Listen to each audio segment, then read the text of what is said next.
नमस्कार, मी सृष्टी. झूमॉन न्यूज मध्ये आपल्या सर्वांचं स्वागत. बुलेटिनच्या सुरुवातीला एक नजर हेडलाईन्सवर.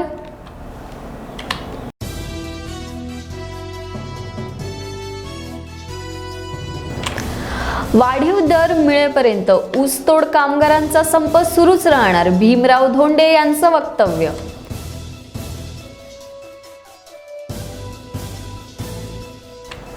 समस्त मुस्लिम बांधवांतर्फे कोविड सेंटरचे लोकार्पण, पालकमंत्री जयंत पाटील यांच्या हस्ते उद्घाटन.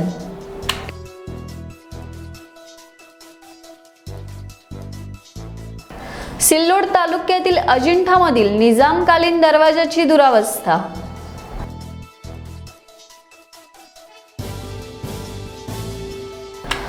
मुंबईच्या महापौर किशोरी पेडणेकर यांनी केली कोरोनावर मात.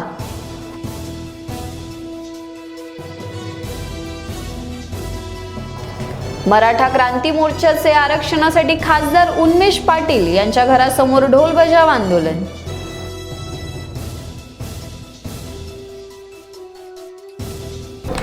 आता पाहूयात सविस्तर बातम्या. ऊसतोड कामगारांच्या विविध प्रश्नांसाठी राज्यात ऊसतोड मुकादम, मजूर, वाहतूकदार यांच्या विविध संघटनांनी कोयता बंद आंदोलन पुकारलंय. याच धर्तीवर भाजपचे माजी आमदार भीमराव धोंडे यांच्या नेतृत्वाखाली पाटोदा शहरात ऊसतोड कामगारांची विविध विषयांवर बैठक झाली आहे.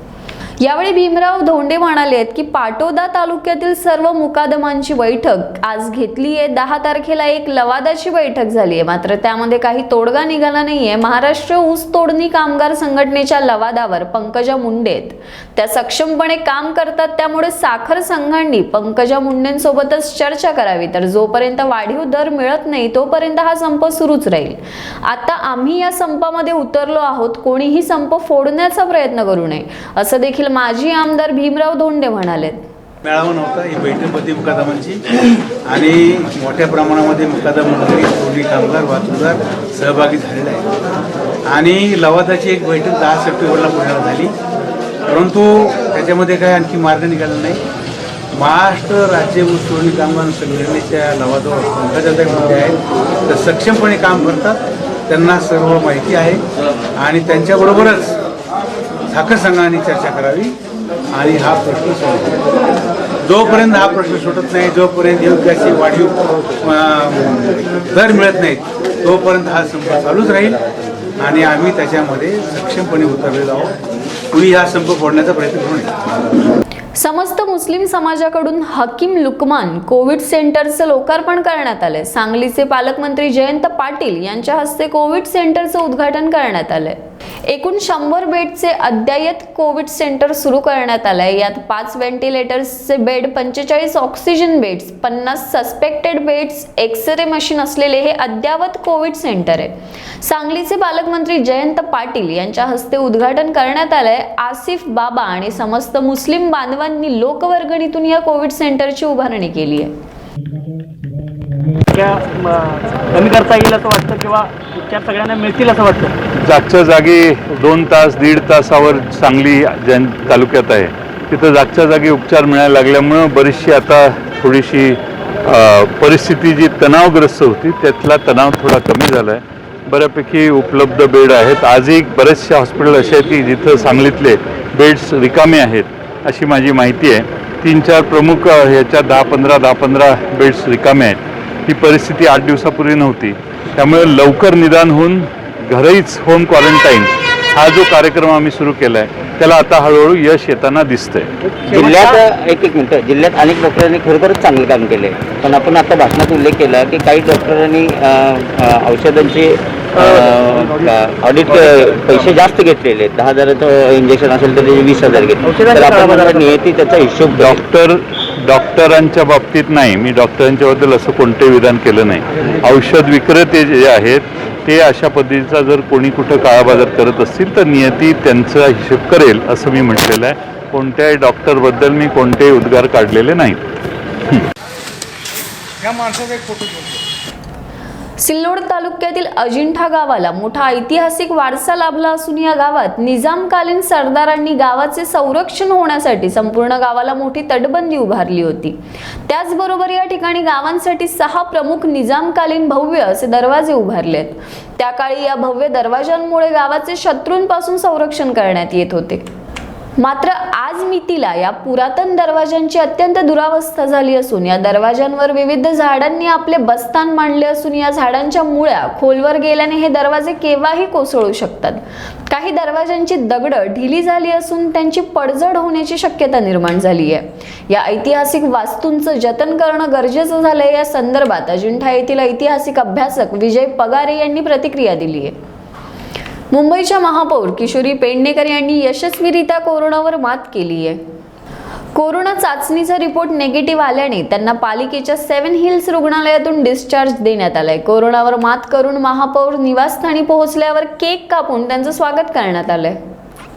केंद्र सरकारने हस्तक्षेप करून सर्वोच्च न्यायालयात मराठा आरक्षणाला असलेली स्थगिती उठवण्यासाठी कायदा करावा या मागणीसाठी भाजपाचे खासदार उन्मेष पाटील यांच्या घरासमोर 40गाव मराठा क्रांती मोर्चाच्या वतीने 20 तारखेला सकाळी 11 वाजता ढोल बजाव आंदोलन करण्यात आले।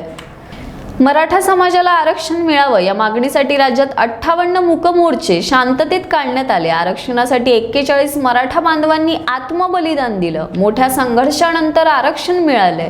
मागील सरकारने राज्य मागासवर्ग आयोग नेमून त्या माध्यमातून मराठा समाजाला आरक्षण दिलं। मात्र या आरक्षणाला सर्वोच्च न्यायालयात आव्हान दिलं गेलंय।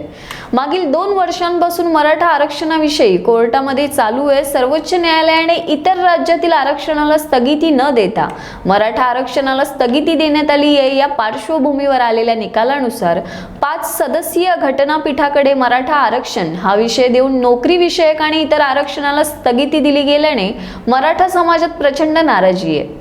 कोर्टामध्ये राज्य शासन बाजू मांडण्यास अपयशी ठरलं असून मराठा समाजाच्या मुलांना नोकरीमध्ये जाण्याची आणि उच्च शिक्षण घेण्याची संधी राज्य सरकारमुळे गेली आहे। त्यामुळे कोर्टामध्ये योग्य आणि भक्कम बाजू न मांडल्यामुळे आरक्षणाला स्थगिती मिळाली आहे। मराठा समाजाच्या समस्त समाज बांधवांकडून आम्ही तीव्र शब्दात राज्य आणि केंद्र शासनाचा निषेध करतो।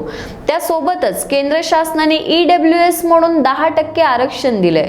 त्या आरक्षणाला कोर्टात स्थगिती मिळाली नाहीये। दक्षिणेकडील राज्यांनी केंद्राच्या परिशिष्ट 9 मध्ये आरक्षण विषयी टाकून घेतलंय।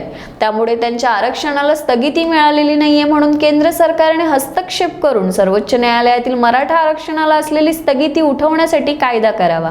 तसेच खासदार नचिपण यांच्या अध्यक्षतेखालील समितीचा अहवाल स्वीकारावा। या न्याय मागणीसाठी राज्यभर खासदारांच्या घरी ढोल बजाव आंदोलन करण्यात येऊन सत्ताधारी खासदार मंत्र्यांना जागा करण्यासाठी ढोल बजाव आंदोलन करण्यात येते। आंदोलनाचा भाग म्हणून भाजपाचे खासदार उन्मेष पाटील यांच्या घरासमोर 40गाव मराठा क्रांती मोर्चाच्या वतीने आंदोलन करण्यात आले। आरक्षणावरील स्थगिती लवकरात लवकर उठवावी यासाठी खासदार उन्मेष पाटील यांनी केंद्र सरकारकडे पाठपुरावा करावा, अन्यथा नव्या आंदोलनाचा गंभीर इशारा मराठा क्रांती मोर्चाच्या वतीने देण्यात आलाय। यावेळी लक्ष्मण शिरसाट, गणेश पवार, पंकज रणदिवे, खुशाल पाटील यांनी आपले आरक्षण विषयी मत व्यक्त केलंय। आंदोलनात गणेश पवार, लक्ष्मण शिरसाट, पंकज रणदिवे, खुशाल पाटील, अरुण पाटील, संजय कापसे, भाऊसाहेब सोमवंशी, गोविंद चव्हाण, प्रशांत गायकवाड, सौरभ देवकर आदी मराठा बांधव सहभागी झाले होते। राज्यभरात सुरुवातीला सोयाबीन उगवलं नसल्याच्या तक्रारींनी सपाटा लावला होता, पण त्यानंतर मात्र सोयाबीनचं नुकसान झाल्याच्या तक्रारीत देखील वाढ झाली आहे। सोयाबीन पिकांवर खोड, कीडसह विविध रोगांचा प्रादुर्भाव झालाय। त्यामुळे शेतकरी अडचणीत आला असल्याने केंद्रीय नुकसान पाहणी पथक अमरावती जिल्ह्याच्या दौऱ्यावर आलं असून त्यांनी शेती बांधावर जाऊन सोयाबीनची पाहणी करून शेतकऱ्यांना मार्गदर्शन केलंय। जालना जिल्ह्यातील अंबड तालुक्यात वादळी वाऱ्यासह मुसळधार पाऊस झालाय। या पावसामुळे शेतकऱ्यांच्या पिकांचं मोठं नुकसान झालंय। नुकसानग्रस्त शेतकऱ्यांनी पंचनामे करून नुकसान भरपाईची मागणी देखील केली आहे। जालन्यातील वडीगोद्री शिवारात संध्याकाळी वादळी वाऱ्यासह पावसानं हजेरी लावली आहे। सलग 2 तास वादळी वाऱ्यासह पाऊस झालाय। या भागातील ऊस पिकांचं मोठं नुकसान झालंय। ऊस जमिनीवर कोसळून पडलाय, त्यामुळे शेतकरी संकटात सापडलाय। सततच्या पावसामुळे परिसरात सर्वच पिकांची नासाडी होऊ लागली आहे। परिणामी शेतकरी हतबल झालाय। दरम्यान ऊस पिकाचंही नुकसान झालंय। ऊस जमिनीवर आडवा झालाय। कापूस, तूर या सर्व पिकांचं नुकसान झालंय। बाजरीला कोंब फुटलेत, सततच्या नुकसानीमुळे शेती करण्याची इच्छा राहिली नाही, पण शेतीशिवाय पर्याय नाही अशी प्रतिक्रिया शेतकऱ्यांनी दिली आहे. आठवड्यापासून पाऊस पडतोय, यामुळे सोयाबीनच्या शेंगा काळ्या पडतायत, कपाशीच्या कैऱ्या सडतायत, सोंगून टाकलेल्या बाजरीच्या कणसांना कोंब फुटलेत, त्यामुळे शेतकऱ्यांच्या तोंडातील घास गळून पडलाय. तूर पीकही आडवा झालंय, हे नुकसान सोसायचं कसं असा प्रश्न शेतकऱ्यांना पडलाय. झालेल्या नुकसानीचे पंचनामे करण्याची मागणी शेतकऱ्यांकडून होऊ लागली आहे. धुळे शहराचे आमदार डॉक्टर फारुख शहा यांचे मोठे बंधू हाजी कलीम शहा यांचे नुकतेच कोरोनाच्या आजाराने निधन झाले.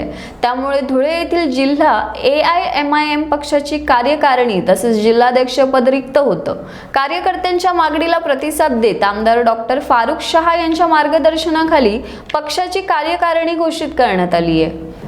यावेळी पक्षाच्या धुळे शहराध्यक्षपदी नूरा मोहम्मद शेख यांची निवड झाल्याने त्यांचा सत्कार करण्यात आला. यावेळी आमदार डॉक्टर फारुख शहा यांच्या मार्गदर्शनाखाली ही बैठक संपन्न झाली आहे. यावेळेस नवीन कार्यकारिणी जाहीर करण्यात येऊन पुढील येणाऱ्या सर्वच निवडणुकांसाठी पक्ष बळकट करण्यासाठी तसेच पक्षवाढीसाठी ही कार्यकारिणी जाहीर करण्यात आली असल्याचं आमदार डॉक्टर फारुख शहा यांनी कार्यकर्त्यांना मार्गदर्शन करताना सांगितलंय. कोरोना रुग्णांची संख्या प्रत्येक दिवसाला झपाट्याने वाढते. नंदुरबार जिल्ह्यात देखील हा आकडा आता 1000च्या वर पोहोचलाय. या साथीच्या आजारांची पत्रकारांना देखील लागण झाली आहे, म्हणून पत्रकार सुरक्षित राहावा आणि सोबत आपल्या परिवाराला देखील सुरक्षित ठेवावे. पत्रकार सुरक्षित तर समाज सुरक्षित हे ब्रीदवाक्य लक्षात घेता नंदुरबार लायन्स क्लब तर्फे छत्रपती शिवाजी महाराज नाट्य मंदिरात कार्यक्रम ठेवण्यात आला. पत्रकार आपली जीवाची पर्वा न करता आपले कार्य करत असतात. प्रत्येक समाजाला न्याय देण्याचं काम ते करतात. पत्रकारांनी आपली आणि आपल्या परिवाराची काळजी घ्यावी यासाठी नंदुरबार लायन्स क्लबच्या वतीने शहरातील दैनिक आणि चॅनलच्या प्रतिनिधींना मास्क, आयुर्वेदिक औषधे आणि आयुर्वेदिक काढ्याचे वाटप करण्यात आलं. यावेळी लायन्स क्लबचे अध्यक्ष मनीष शहा, आनंद रघुवंशी, गजेंद्र चौधरी आणि दैनिकाचे आणि चॅनलचे प्रतिनिधी उपस्थित होते. माजी आमदार आणि भाजपाचे अध्यक्ष जगदीश मुळीक यांच्या हस्ते माजी सैनिक स्वर्गीय श्री दरोगा सिंह फाउंडेशनच्या वतीने रेल्वेने प्रवास करणाऱ्या दिव्यांग व्यक्ती, ज्येष्ठ नागरिकांसाठी व्हीलचेअर रेल्वे प्रशासनाकडे सुपूर्द करण्यात आलेत. रेल्वे प्रशासनाच्या वतीने station director Sanjay Kumar, Pune railway स्टेशनचे स्टेशन मॅनेजर अजय सिंह आणि नोडल ऑफिसर रमेश खोत यांनी यावेळी स्वीकारलेत. माजी सैनिक स्वर्गीय दरोगा सिंह फाउंडेशनचे अध्यक्ष आणि कार्यक्रमाचे आयोजक नवीन सिंग, भाजपच्या वडगाव शेरी मतदारसंघाचे अध्यक्ष संतोष खांडवे, मातंग आघाडीचे अरविंद गोरे, पुणे महानगरपालिकेच्या वृक्ष प्राधिकरण समितीचे सदस्य Ashish Kamble, Republican party of India Matang आघाडीचे महाराष्ट्र राज्य उपाध्यक्ष शंकर शेलार, शिवसेनेच्या शिववाहतूक सेनेचे प्रमुख नितीन खरात आदी उपस्थित होते. कोरोनाच्या प्रादुर्भावामुळे सध्या रेल्वे चालू नसल्या तरी रेल्वेने प्रवास करणाऱ्यांची संख्या खूप आहे. अशा वेळेस रेल्वेने प्रवास करणाऱ्या प्रवाशांसाठी गर्भवती महिला असतील किंवा दिव्यांग व्यक्ती किंवा ज्यांना चालता येत नाही अशा ज्येष्ठ नागरिकांकरता रेल्वेच्या वतीने व्हीलचेअर उपलब्ध करून दिल्या जातात. या व्हीलचेअर्सची खूप गरज रेल्वेला आहे. साधारणतः दररोज 200 ते 250 नागरिक या व्हीलचेअरचा वापर करतात. सध्या रेल्वेकडे 11 ते 12 व्हीलचेअर असून त्यातल्या काही नादुरुस्त आहेत. त्यामुळे अशा व्हीलचेअरची गरज रेल्वेला होती असं नोडल अधिकारी रमेश खोत यांनी सांगितले. स्टेशन डायरेक्टर संजय कुमार यांनी या उपक्रमाचं कौतुक करून आणखी काही लोकांनी अनुकरण करावं असं आवाहन केलंय. माजी आमदार आणि पुणे शहर भाजपाचे अध्यक्ष जगदीश मुळे यांनी या उपक्रमाचं कौतुक केलंय. काँग्रेसचे प्रदेशाध्यक्ष आणि महसूल मंत्री बाळासाहेब थोरात यांनी देशाचे पंतप्रधान नरेंद्र मोदी यांच्या संदर्भात काल वक्तव्य केले. हे अतिशय खोडसांड असल्याची टीका भाजपचे माजी आमदार चरण वाघमारे यांनी केली आहे. विदर्भातील अनेक जिल्ह्यांमध्ये मोठ्या प्रमाणात वाळूची तस्करी केली जाते, तरीही बाळासाहेब थोरात स्वतः महसूल मंत्री असूनही रेती घाटांचे लिलाव करू शकले नाहीयेत. मग कुठल्या प्रकारे राज्यात महाविकास आघाडीने लोकशाहीची अंमलबजावणी सुरू ठेवली आहे याचं स्वतः महाविकास आघाडीने आत्मचिंतन करावं असं वक्तव्य माजी आमदार चरण वाघमारे यांनी केलंय. पक्षाचे प्रदेश अध्यक्ष बाळासाहेब थोरात आणि राज्याचे महाविकास आघाडीचे महसूल मंत्री बाळासाहेब थोरात यांनी या देशाचे पंतप्रधान नरेंद्र मोदी यांच्या काळात लोकशाही नाही राहिली अशा प्रकारचे जे वक्तव्य केलं ते अतिशय कोडसांड आहे. उलट महाविकास आघाडीच्या हातात सत्ता आल्यानंतर महाराष्ट्रामध्ये ज्या पद्धतीनं यांचा राज्यकारभार सुरू आहे ते आपण रोज टीव्हीवर सुशांत सिंग राजपूत यांच्या हत्ये प्रकरणात संबंधात आपण पाहत आहोत. ज्या पद्धतीनं बाळासाहेब थोरात स्वतः महसूल मंत्री असताना पूर्व विदर्भातल्या अनेक जिल्ह्यामध्ये वाळूचे मोठ्या प्रमाणात घाट असूनही आतापर्यंत रेतीची तस्करी सुरू ठेवली, पण वाळूचे लिलाव करू शकले नाही. तर कुठल्या पद्धतीनं लोकशाहीची अंमलबजावणी या महाविकास आघाडीच्या सरकारमध्ये आहे, त्यांनी स्वतः आत्मचिंतन करावं. मराठा समाजाच्या आरक्षणाचा प्रश्न अजूनही न्यायालयात आहे, त्यामुळे संसदेने हस्तक्षेप करून मराठा समाजाला न्याय द्यावा अशी मागणी खासदार भावना गवळी यांनी संसदेत केली आहे. राज्य सरकारने मराठा आरक्षण देण्याचं आश्वासन दिलं असून हा प्रश्न न्यायालयात आहे, त्यामुळे संसदेने हस्तक्षेप केल्यास आरक्षणाचा प्रश्न सोडवता येऊ शकतो. तसेच 2021 मध्ये जी जनगणना करण्यात येणार आहे त्यात ओबीसीचा स्वतंत्र कॉलम टाकण्यात यावा. तसेच ओबीसी समाजाची जनगणना करून त्यांना न्याय देण्यात यावा अशी मागणी खासदार भावना गवळी यांनी केली आहे. केंद्र सरकारला आज मी मागणी केलेली आहे की हा आरक्षणचा विषय जो आहे तो जरी कोर्टामध्ये असला आणि आरक्षण जरी 50% असलं तरीही 50%च्या समोर जाऊन आरक्षणासंदर्भामध्ये कसा निर्णय करता येईल त्या संदर्भामध्ये केंद्र सरकारने दखल घ्यावी, केंद्र सरकारने निर्णय घ्यावा. पार्लमेंटमध्ये जरी तो विषय आणून जरी सोडवता येत असेल तर तो सोडवावा. कोर्टापेक्षा पार्लमेंटमध्ये जर विषय सुटत असेल तर केंद्र सरकारने त्याच्यावरती दखल घ्यावी. या संबंधामध्ये आज मी हा विषय मांडलेला आहे. त्याचबरोबर ओबीसीची जनगणनेचा विषय आहे तो 2021 मध्ये जनगणना होणार आहे, परंतु जी जनगणना होणार आहे त्यामध्ये ओबीसीचा कॉलम टाकला गेलेला नाही आणि म्हणून 1931 पासून जी ओबीसीची जनगणना झाली होती त्यानंतर जनगणनाच झाली नाही, ती जनगणना सुद्धा केंद्र सरकारने करावी, तो कॉलम त्यामध्ये टाकावा आणि ओबीसी समाजाला सुद्धा त्या ठिकाणी न्याय द्यावा. आणि मराठी क्रांती मोर्चाच्या माध्यमातून जो विषय आज रोजी कोर्टामध्ये आहे तो 50%च्या समोर जाऊन जरी आरक्षण आपल्याला करायचं काम पडत असेल तरी त्यामध्ये केंद्र सरकारने विशेष लक्ष देऊन पार्लमेंटमध्ये तो विषय आणा. या संदर्भामध्ये मी माझं मत आणि पार्लमेंटमध्ये हा विषय त्या ठिकाणी मांडलेला आहे. केंद्र सरकारने बहुमताच्या जोरावर शेतकऱ्यांना हमीभाव नाकारणारी, बाजार समित्या उद्ध्वस्त करण्यास कारण ठरणारी, सरकारची जबाबदाऱ्यांमधून मुक्तता करणारी आणि शेती आणि शेतकऱ्यांना बलाढ्य कॉर्पोरेट कंपन्या, व्यापारी, दलाल, निर्यातदारांच्या दावणीला बांधणारी विधेयके मंजूर करण्याची प्रक्रिया पुढे रेटली आहे.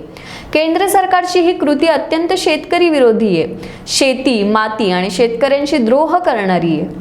अखिल भारतीय किसान सभेच्या वतीने केंद्र सरकारच्या या कृतीचा आम्ही तीव्र शब्दात धिक्कार करत आहोत. संसदेत जरी भाजपचे बहुमत असले तरी देशभरात रस्त्यावर शेतकऱ्यांचंच बहुमत आहे. केंद्र सरकारच्या या कृतीचा देशभरातील शेतकरी धिक्कार करतायत. किसान सभा आणि 208 शेतकरी संघटनांचा देशव्यापी मंच असलेल्या अखिल भारतीय किसान संघर्ष समन्वय समितीच्या वतीने या कायद्यांच्या विरोधात 25 सप्टेंबर रोजी देशव्यापी आंदोलनाची हाक देण्यात आली आहे. केंद्र सरकारचे जमीन अधिग्रहण बिलात बदल करण्याचे मनसुबे ज्या प्रकारे उधळून लावण्यात आले होते त्याच प्रकारे या कृषी कायद्याचा अंमल करण्याचे सरकारचे मनसुबे देशभरातील शेतकरी उधळून लावतील. 25 सप्टेंबर पासून यासाठी देशव्यापी लढाई सुरू होईल अशी प्रतिक्रिया डॉक्टर नवले यांनी दिली आहे. बहुमताच्या जोरावर शेतकऱ्यांना हमीभाव नाकारणार, बाजार समित्या उद्ध्वस्त करणार, सरकारची जबाबदारी कमी करणार आणि शेती आणि शेतकऱ्यांना कॉर्पोरेट घराणे, कॉर्पोरेट कंपन्या, दलाल आणि प्रक्रियादारांच्या दावणीला बांधणारे 3 बिलं हे केंद्र सरकारने जरी मंजूर करून घेतले असले, त्याचं कायद्यात रूपांतर आज झालं असलं तरी सुद्धा या सगळ्या कायद्यांना सबंध देशभर शेतकऱ्यांचा प्रचंड विरोध आहे. किसान संघर्ष समन्वय समितीमध्ये सामील असलेल्या 208 संघटना या कायद्याच्या विरोधात सबंध देशभर लढतायत. 25 सप्टेंबर रोजी या 3ही कायद्यांच्या विरोधामध्ये देशभर कृती करण्याचं, प्रचंड आंदोलन करण्याची हाक या संघर्ष समितीने दिली आहे. आज जरी बहुमताच्या जोरावर केंद्र सरकारचा विजय झालेला असला आणि शेतकऱ्यांचा पराजय झालेला असला तरी 25 तारखेनंतर जे आंदोलन सुरू होईल, सरकारला माघार घ्यावी लागेल आणि सरकारला शेतकऱ्यांचं म्हणणं हे पुन्हा एकदा ऐकायला भाग पाडण्यासाठी पूर्ण ताकदीनं संघर्ष केला जाईल.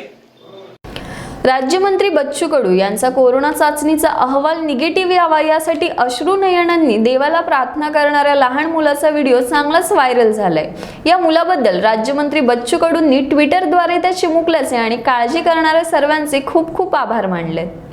माझ्या आरोग्यासाठी प्रार्थना करणारा माझा एक चिमुकला मावळा, त्याची माझ्यासोबत कधी भेट झाली किंवा नाही हे मला माहीत नाही, पण माझ्या प्रती असलेल्या त्याच्या भावना या व्हिडिओच्या माध्यमातून पोहोचल्यात. मला लवकरात लवकर चांगलं आरोग्य लाभावं म्हणून असे हजारो हात माझ्या राज्यभरातील चाहत्यांनी आपल्या दैवतापुढे जोडलेत. प्रार्थना केली याची मला प्रचिती आहे आणि हीच खरी माझ्या जीवनाची कमाई आहे, असं म्हणत बच्चू कडूंनी सर्वांचे आभार मानलेत.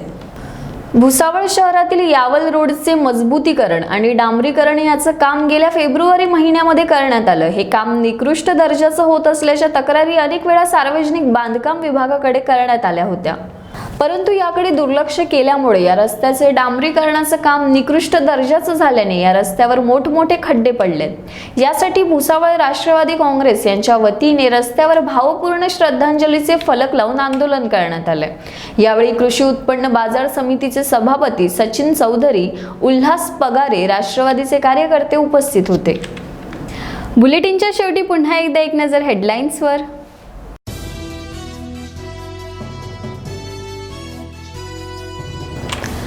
वाढीव दर मिळेपर्यंत ऊसतोड कामगारांचा संप सुरूच राहणार, भीमराव धोंडे यांचं वक्तव्य.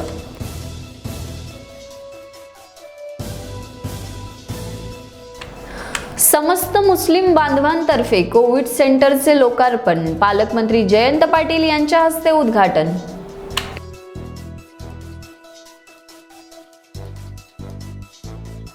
सिल्लोड तालुक्यातील अजिंठामधील निजामकालीन दरवाजाची दुरावस्था.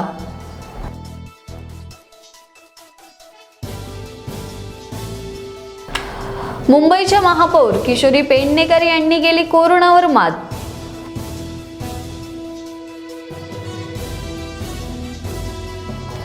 मराठा क्रांती मोर्चाचे आरक्षणासाठी खासदार उन्मेष पाटील यांच्या घरासमोर ढोल बजाव आंदोलन.